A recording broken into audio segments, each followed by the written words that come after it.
the presidential debates. What a showcase of outstanding oratory, arguments based on reason and fact, and just the highest level oratory you could possibly imagine. Let's take a look. The issue is the American people should speak.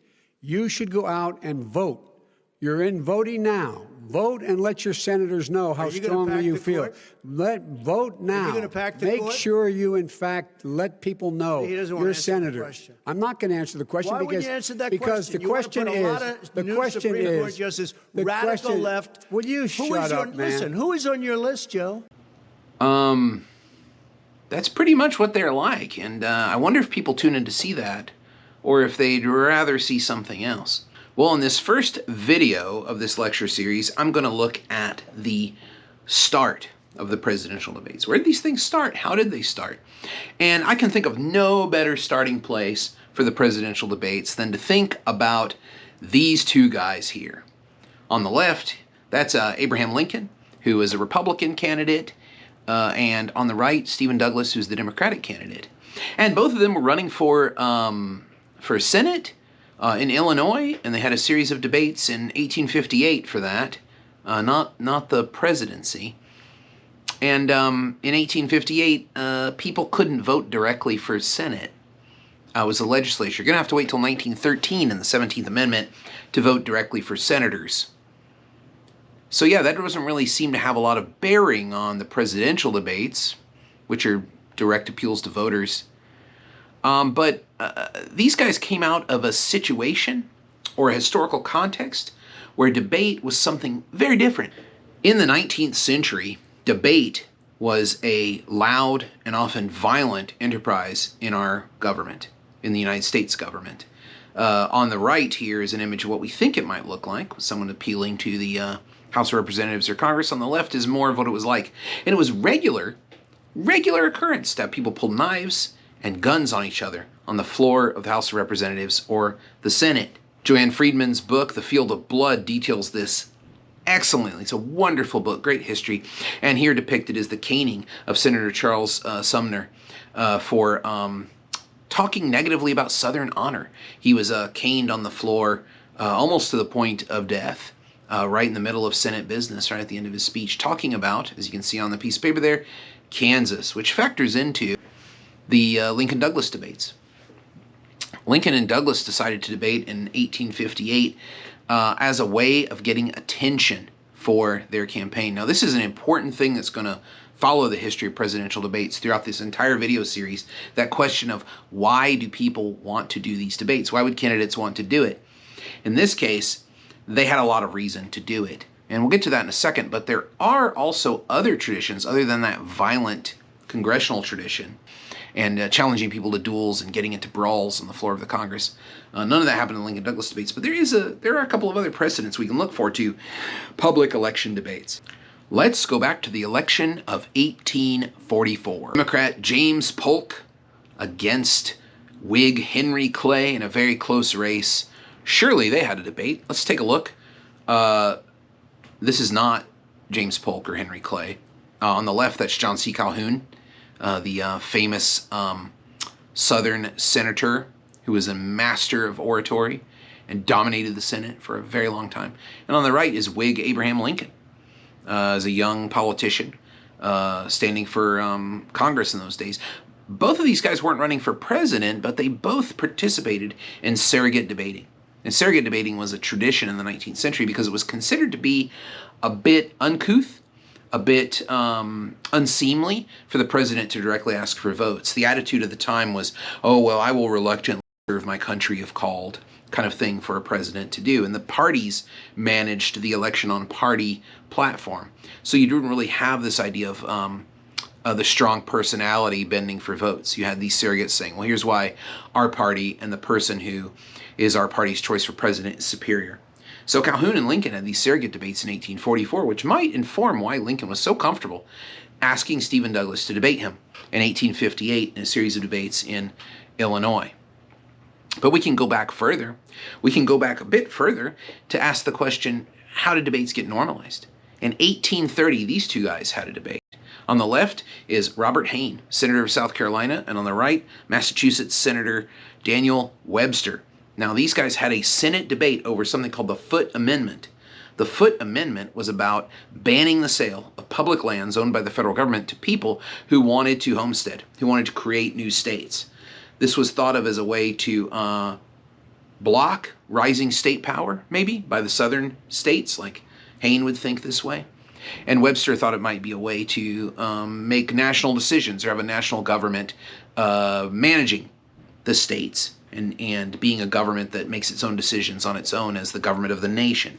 This prompted a debate in the Senate over the Foote Amendment that quickly became about the ideology of whether state governments are necessary for federal government action or whether the federal government can act independently of states and the states are beholden to it.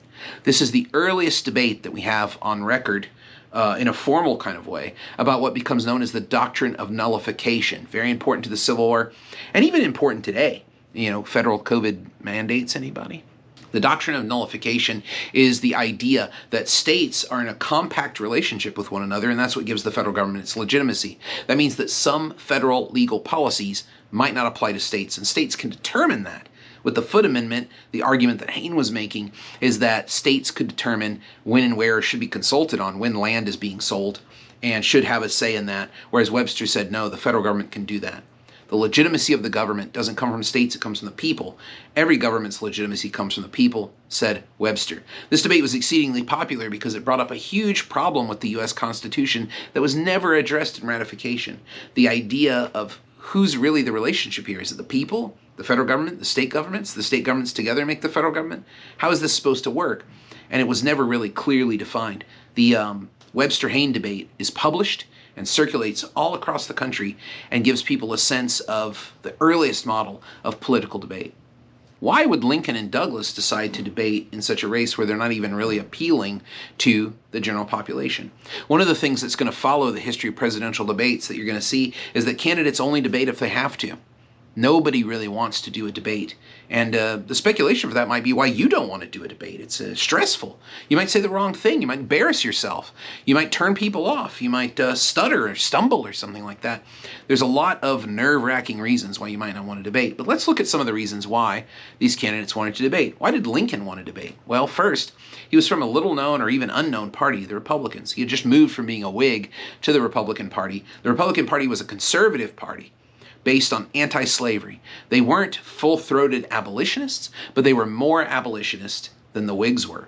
The Whigs were about national cohesion and national power and authority, so they were split on the question of slavery because of the issue of whether or not the federal government can take that property or tell people that they couldn't own slaves. Is that an abuse of power? Whigs are an hierarchical, anti-centralized power kind of party, or power abuse, but definitely a centralized government kind of party. The Republicans were a little bit more strong on anti-slavery than the Whigs were. He was facing a powerful incumbent. Stephen Douglas was the darling of the railroad companies in Illinois. He had their support, which is a big deal in 1850s.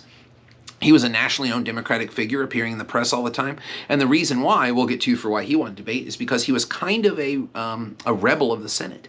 He did not support his party's view on the annexation of Kansas. Remember, that's what Charles Sumner is holding in his hand, is that document about Kansas. Kansas became a big issue, the annexation of Kansas, because of Stephen Douglas and his idea of popular sovereignty, which we'll get to in a minute. But he thought he could get this attention. He was also very comfortable with what I call pickup debates.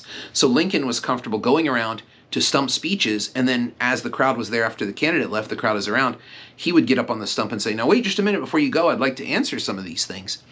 So he would do these kind of pickup debates where he would just kind of coattail on the end of a formal political gathering and offer his opinion. And this was not that common of a practice, but it does set the model for debates today, which is this idea of exchanging speeches in turn, which people have been critical about, but that's the model of American political debate we're inheriting from the 19th century, from these pickup debates. The news cycle had changed. It was moving to a day-to-day kind of news cycle because of the power of steam. The trains were able to bring news and reporters back east very quickly to typeset news. Within a matter of like a day or two, you could have the full text of a political speech in the newspapers. Steam-powered press made it possible to produce a lot more newspapers and get them out the revolution of steam power had really altered the political landscape. You're not waiting a matter of weeks, you're waiting a matter of like a couple of days. So the Lincoln-Douglas debates were a wonderful way to get Abraham Lincoln national attention as a speaker, because very quickly, whatever he said in the debate would be printed. Maybe it would only take a day or two for it to hit the East Coast, and made him a national figure. So he wanted attention. He was not well known, and he was against a powerful incumbent. Those are pretty obvious reasons to debate. But what about Stephen Douglas? The Lecompton Constitution haunted him. President Buchanan told the Democrats to support the Lecompton Constitution, which was to annex Kansas as a slave state. There was a competing appeal based on popular sovereignty, Douglas's idea, to say no, it should be a free state. And Douglas thought that the Free State Constitution had popular sovereignty behind it, and the other one was a sham. Buchanan wanted the support of Southern Democrats, so he needed to look strong on supporting slavery. He needed that win, and Douglas did not support him in the Senate and said popular sovereignty was better. Popular sovereignty was a very controversial proposal, but it made Stephen Douglas a very, very famous political figure. This led to a three-way contest. Douglas knew that Buchanan and the Democrats were running another candidate against him from his own party in that campaign. So debating Abraham Lincoln would take the spotlight off of that second Democratic candidate, the one who supported Lecompton. Douglas thought he could beat both the challenge from his own party and beat this Republican challenger pretty easily if he got the limelight.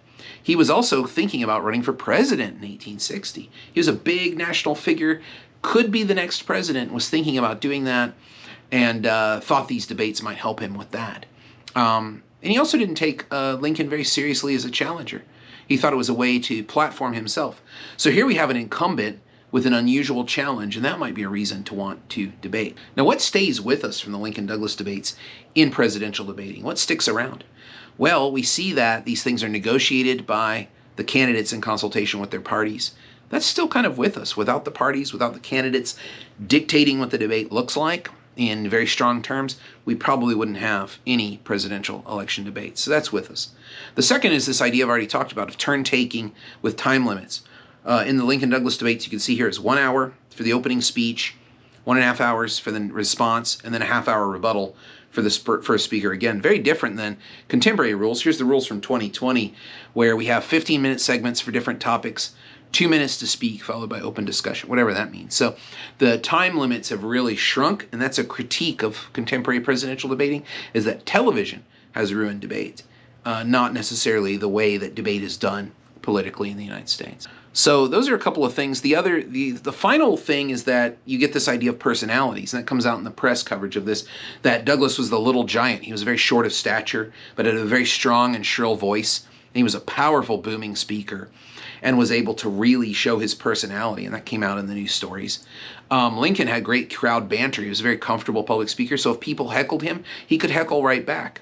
And there's lots of stories of funny things that Abraham Lincoln said to crowds that I don't really have the time to get into, but you can read on your own. They're worth looking at, because he's very clever, very comfortable in front of audiences. Now, because of, I think, the history of the Lincoln-Douglas debates, we tend to think of debates as having a way to show the personality, and we talk about that as being presidential or not. Well, that was 1858. That's the legacy, and it shows us some of the ways we get to modern presidential debates. In the next lecture, I'll talk about some of the 20th century debates and the 20th century debate culture that led to the big first presidential debate in 1960.